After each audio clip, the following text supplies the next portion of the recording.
ጦርነት ይነሳል በእነሱ ምክንያት እህል የበዛበት ሜዳ ላይ አዝመራ የበዛበት ሳር የበዛበት ቦታ ላይ ከባድ መሳሪያ እንዲያሳርፉ ነው ትዕዛዝ የተሰጣቸው። ለዛ ግን ምክንያት ምን ሆናቸው እኛ ነን አይደል? መጡ። ምን አደረግን እኛ?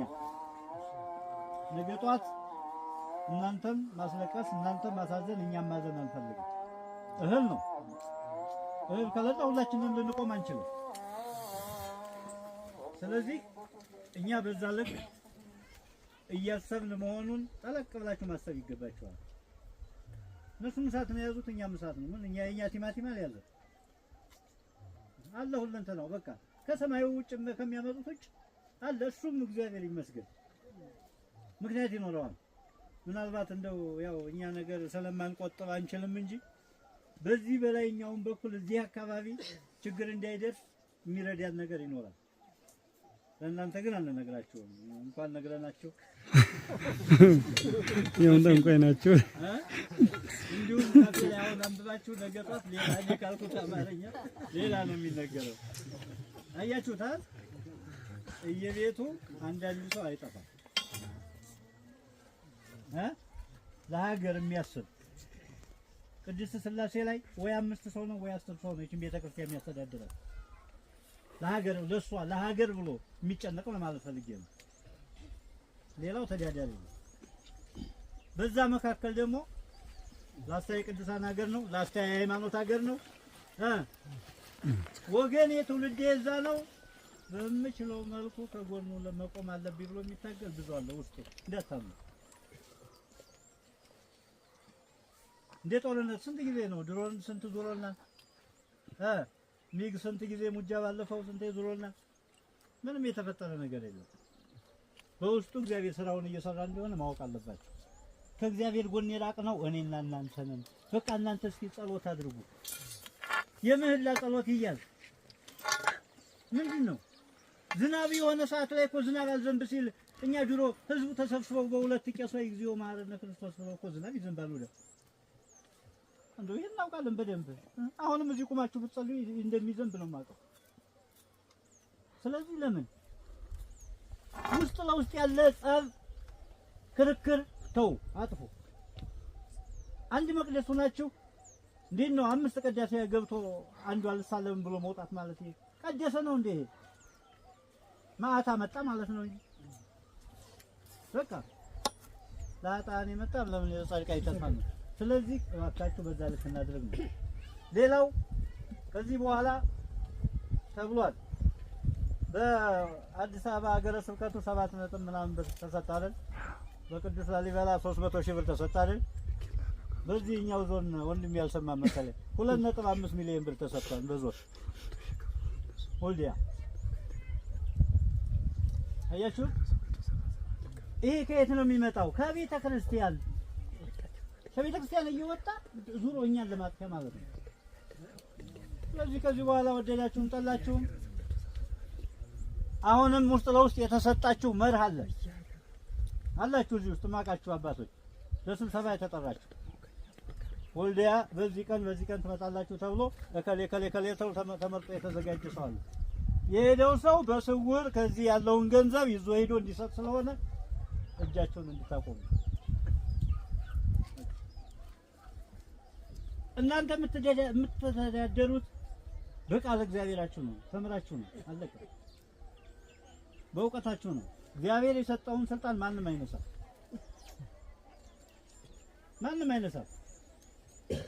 በቂ ሆነው ተስማምተው ከኛ ጋር የሚሰሩ ከሆኑ ከፖለቲካ ነፃ ናቸው። መጥተው እኛ ጋር ተመካክረው ስሩ ብለናል። እኛ አልከለከልንም። የየወረዳው ያሉ አድባራቱን መጥተን ሰብስበናል፣ አወያይተናል። ኑ ከኛ ጋር ስሩ፣ ቤተክርስቲያንን አስተዳድሩ። እናንተም ደሞዝተኛ ናችሁ፣ እንደ ደሞዛችሁን ተጠቀሙ። ቤተክርስቲያን አገልግሉ። ገንዘብ ግን ከሌላ ሀገር አውጣችሁ ከዚህ አውጣው ሌላ ምትሄዱ አይደል? የላስታ ከሆነ ላስታ ላይ ተቀምጦ እንደው አንዳንድ የሚያሳዝነኝ ነገር አለ። ወደዛ ደቡባዊና ማነው ጉራጌ ክልል ስትሄዱ እንደው ይብን የተቸገረ ቦታ ላይ እጣን፣ ጧፍ፣ ዘቢብ እንደው እንዳ ደግሞ የሌለበት ቦታ ላይ ትንሽ ቤተክርስቲያን ተሰርቶ ይሰጣል። እኛ ሀገር ላይ ላስታ ላይ እስኪያስቡት እንደው አማራ ክልል ላይ ከወረዳ ቤተ ክህነት ከዞን ለቤተ ክርስቲያን ጧፍና ዘይት ተገዝቶ ይሰጣል አለ? የተቸገረ ቤተ ክርስቲያን የለም አለ እኮ የሚገርም እኮ ነው። አስፋልቱ ላይኖር ይችላል። አያችሁ እንግዲህ ምናልባት እንዴት ባል ከተማ ነኮች ካሉ ምንድነው ሲሰጠው በአባይን በእንትን የሚያራጫል አይደል በጭልፋ ነካ አድርጎ የሚሄድ ሊኖር ይችላል። ስለዚህ በዛ ልክ ስለሆነ ከዚህ በኋላ እናንተም ጠብቃችሁ ጸልዩ። እናንተ ግዳጅ ትሄዳላችሁ ስትባሉ አተዱ ዳዊት ሊገሙ ውዳሴ ማርያም እንደው ሰላም ለኪ ይበቃናል። ሰላም ለኪ ብቻ ዲገሙልኝ ጧት ሁልጊዜ ማህበረ ጸሎት አድርሱ በቃ። ከዛ ውጭ ግን ከዚህ በኋላ በየትኛውም ደብር አካላት የሆነ ለቤተ ክርስቲያን ፐርሰንት ብሎ ገንዘብ ከዚህ አውጥቶ የሚሰጥ ካለ እኛ ከእጥፍም እጥፍ በላይ እንቀጣለን። ከዚህ በኋላ ምንድነው ዝክረ ቤተ ክርስቲያን ወሊቃውንት ዘኢትዮጵያ ትንሣኤ ፋና ብለን በራሳችን በላይ በአማራ ፋኖ የበላይ ጠባቂዎች በሃይማኖት አባቶች በሸዋ በጎንደር በጎጃም በዚህም በሁሉም የተዘጋጀ ስላለ በዛ ልክ ጉዟችን እንቀጥላለን። ጉዟችን ስለምንቀጥል በዚሁም እግር መንገድ የቤተ ክርስቲያኗን ጉዳይ በሃይማኖት አባቶች እናስፈጽማለን። በዛ ልክ በየአድባራቱ ለምሳሌ የሃይማኖት አባቶች ስንል ከናንተም ከዚህ ቤተ ክርስቲያንም ከየአድባራቱ ከመጣችሁት አንዳንድ ወይም ሁለት እናቋቋምና በጋራ ሆናችሁ ስራውን እንሰራለን ማለት ነው። ከዚህ በኋላ ገንዘብ አውጥታችሁ ወደዛ 2 ሚሊዮን 3 ሚሊዮን 4 ሚሊዮን የሚሰጥ አካል ካለ ይሄ ከኛ ጋራ ይጣላል ማለት ነው። ምክንያቱም ይሄ ተገቢ ስላልሆነ ለቤተ ክርስቲያን አገልጋይ ነን ብለው የሚመጡ ከሆነ አሁንም እነሱ ተስተካክለው የሚመጡ ከሆነ ከኛ ጋር መጥተው እኛ ጋር ተወያይተው እናንተ ጋር ተወያይተው ቤተ ክርስቲያኗን በጋራ መስራት ይቻላል። አልተቃወምንም። ገብቷችኋል? ስርዓቱን አልተቃወምንም። ስራቸውን ድርጊታቸውን ግን እንቃወማለን። ስለዚህ በዛ ልክ ልታስቡት ይገባል። ከዚህ በኋላ ማንኛውም አካል መጥቶ በቤተ ክርስቲያን የሚጠይቃቸው አካል ካለ የዝክረ ቤተ ክርስቲያን ወሊቃውንት ዘኢትዮጵያ ትንሣኤ ፋና አቡነ ጴጥሮስ የምትባል ራሷን የቻለች ሻለቃለች። ከኮሩም ከእዙም ከሁሉም ጋራ ተነጋግረናል።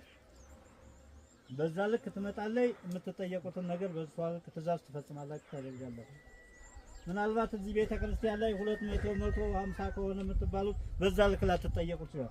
ለሻለቃዋ ቀለብ ከሆነ 150 ጉቾ ስንዴ፣ ምናልባት 100 200 ትገብሩ ከሆነ 15000 ብር ልታደርጉ ትችላላችሁ። ከዛ በላይ ያለው ገንዘባችን አይመዘበርም፣ እናንተ ጋር ይቀመጥ። ገብታችኋል? ግልጽ ነው። በቃ በዛ ልክ ነው የምንሄደው። የበላይ አካላት ነው የቤተ ክርስቲያን ነኝ ከሃይማኖት ከፖለቲካ አልገናኝም እኮ ብሎ ደፍሮ የሚመጣ ካለ ይምጣ። በዚህ መጥቶ የማያስተዳድረው ለምንድን ነው? እኛ ለስብሰባ ስንጠራቸው እኮ ስንመለስ ከዚህ ያሉት ምን ያደርጉናል? ለእኛ አታስቡልንም እንዲህ ያሉ አሉ። አያችሁ? ስለዚህ ገንዘብ ሰብስበን ለእነሱ መስጠት አስፈላጊ ስለማይሆን በዛ ልክ ልንጓዝ ይገባል ነው። ሌላው ምናልባት ከዚህ በተጨማሪ እንዳልኳችሁ የምህላ ጸሎት ጊዜያቶች መውሰድ ያስፈልጋል። እየደብሩ ደብዳቤ በተጻፋላችሁ ቀን እንደዚህ ዛሬ እንደተጠራችሁ በደብዳቤ ጻፍላችኋል። በዛ ቀን ለ7 ቀን ከሆነ ለ14 ቀን ከተባለ በዛ ልክ እንድትፈጽሙልን በዛው ጥሪያችን እናስተላልፋለን ማለት ነው። ግልጽ ነው። ከዛ ውጭ የቤተ ክርስቲያን በቤተ ክርስቲያን ላይ አሁንም ማህበረ ካህናት በዚህ ችግር ጊዜ በዚህ አስከፊ ሁኔታ ጊዜ ከህብረተሰቡ ጋራም ልትጣሉም አይገባም። ብዙ ማህበረ ካህናቶች አላችሁ።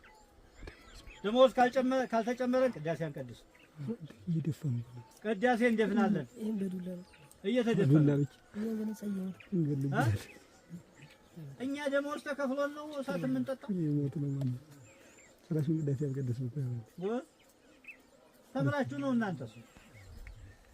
ቃለ እግዚአብሔር ነው፣ እግዚአብሔር ሰጥቷችሁ ነው። እግዚአብሔር የሰጠውን ቃለ እግዚአብሔር አፋችን ቢለጉመው ምን እንሆናለን? ይቀር የለም አፍነነው ቀለሙ እንዳይወጣ። ስለዚህ ደሞዝ አንሶኛል አልተከፈለኝ ቤተክርስቲያን ደፍናለሁ። ቤተክርስቲያን አላገለግልም። ከመርጌታ ከቄስ ከዲያቆን መዘመራት ሁሉም በተቻለው አቅም ቤተክርስቲያን የማይገኝ ከሆነ ይሄ ሻለቃ ተከታትሎ እርምጃ ይወስዳል። አቡነ ጴጥሮስ ሻለቃ ተከታትሎ ውስጥ ለውስጥ ይሄ የምላችሁ ሻለቃ ግን ሁሉም ዲያቆን ነው የተቋቋመው ማለት ነው። በአባቶች ነው የምትመራው።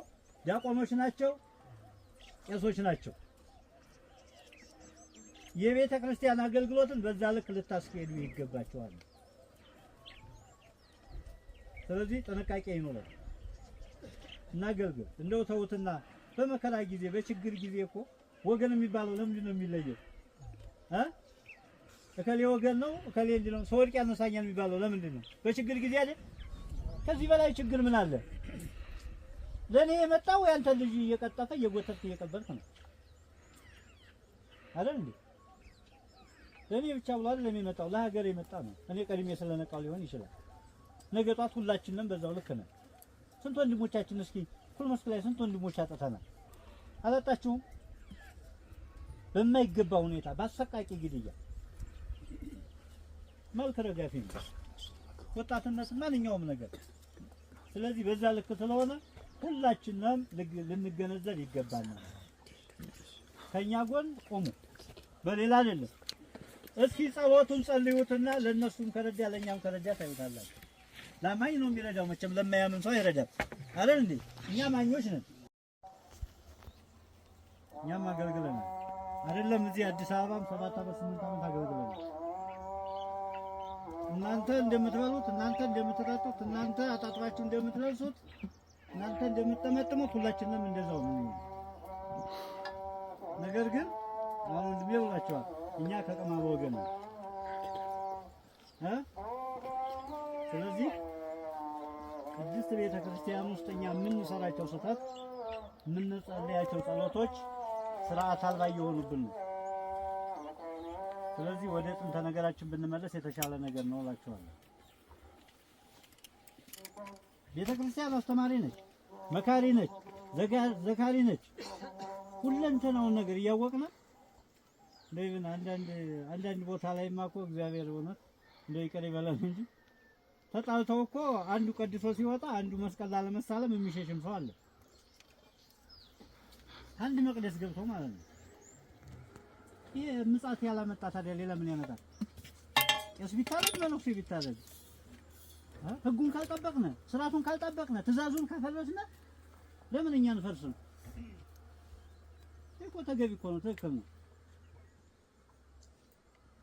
እስኪ ቤተ ክርስቲያን ውስጥ እንግባ ሁላችንም። እስኪ ወደ ራሳችሁ መለስ በሉና ለሰከንድ ያክል አስታውሱ። እስኪ ራሳችሁን በቅንነት ነው የምናገለግለው? ሁላችንም ቀናነን? እንደው ለዚህች ለተቀጠርንባት 5 ጉቾም 10 ጉቾም ለምናገኛት ያቺ እንዳትቋረጥ ካልሆነ በስተቀር ያለ ተራችን ብለን ቅዳሴ ማህሌት ሰዓታት ስብሐተ ፍቁር ተረኛ ይፈልጋል። 5 ቀዳሽ ብቻ ቤተክርስቲያን ገብቶ እየወጣ ነው። ሁሉም ግን አገልጋይ ነው። ስለዚህ ምንድነው እንደው መለስ ብለን ራሳችንን እንውቀስ፣ እንጸልይ። እናንተ አሁን ብሏቸዋል አብረን እንዘምታለን ተብላችኋል። አሁን እስኪ እናንተ ቤት ቁጭ ብላችሁ ዳዊት ድገሙና ውዳሴ ማርያም መልካ ማርያም መልካ ኢየሱስ ደክማችሁ ሸኙንና እስኪኛ ክፉ ሲነካን ታዩታላችሁ። እኛ እኮ ይሄ ነው የሚበቃል። ከእናንተ የምንፈልገው ይሄ ነው።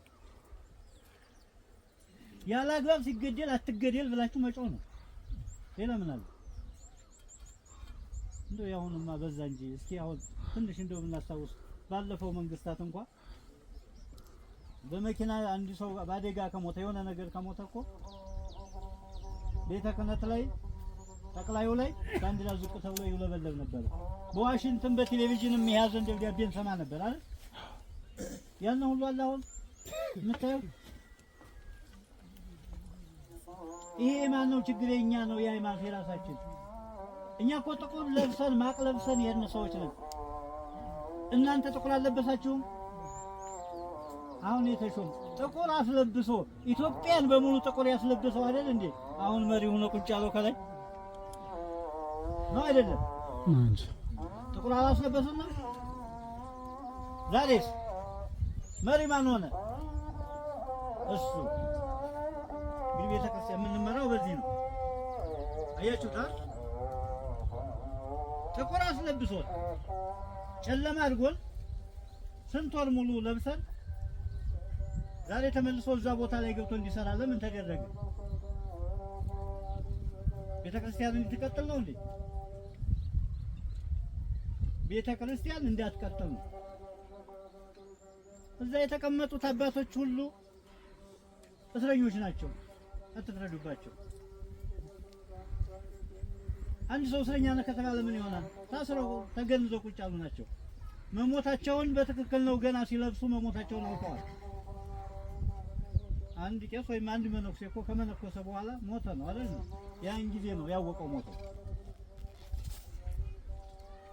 ስለዚህ በዛ ልክ የሆኑ ሰዎች ዛሬ የምንመራው በሌላ ጉዳይ ነው።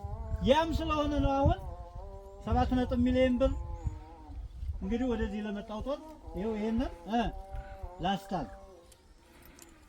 ሰሜን ወሎን በሙሉ የሚያጠፋ ዘይት አዘዘው ማለት ነው። ከማን የተሰበሰበ ገንዘብ? ከኛ። ማን ፈቅዶ ሰጣቸው? ጥቁር ያስለበሰን ጥቁር ለብሰናል። ጥቁር ስለሚለብሱ ጭራሹን ማጥፋት አለብን ተብሎ ማለት ነው። ግን ሰው ጥቁር አያለብስም። እግዚአብሔር ነው ጥቁር የሚያለብሰው ነጭ የሚያለብሰው። እኛ የምናምነው በሱ ነው። ያን ሁሉ መጋፈጥ አቅቶን እንዳልሆነ ያው አሁን ወንድሜም ነግሯቸዋል። በዚህች ወቅት ተውት፣ የትም ሀገር ደርሶ ይመጣል። አጽድቷን አሁን በዜና ተነግሯል። ይሄ ግዳን ጸድቷል አይደል? ስንት ቀበሌ በእኛ ስር እንዳለ ስንት ቀበሌ በእነሱ እንዳለ ታውቁታላችሁ። እናንተ አይነገርም፣ እኛ መዋሸት ስለማያስፈልገው። ነገር ግን ዓላማው በትልቁ ትክክለኛው እንደተባለው በዚህች የህዳር ወቅት ጦርነት ይነሳል። በእነሱ ምክንያት እህል የበዛበት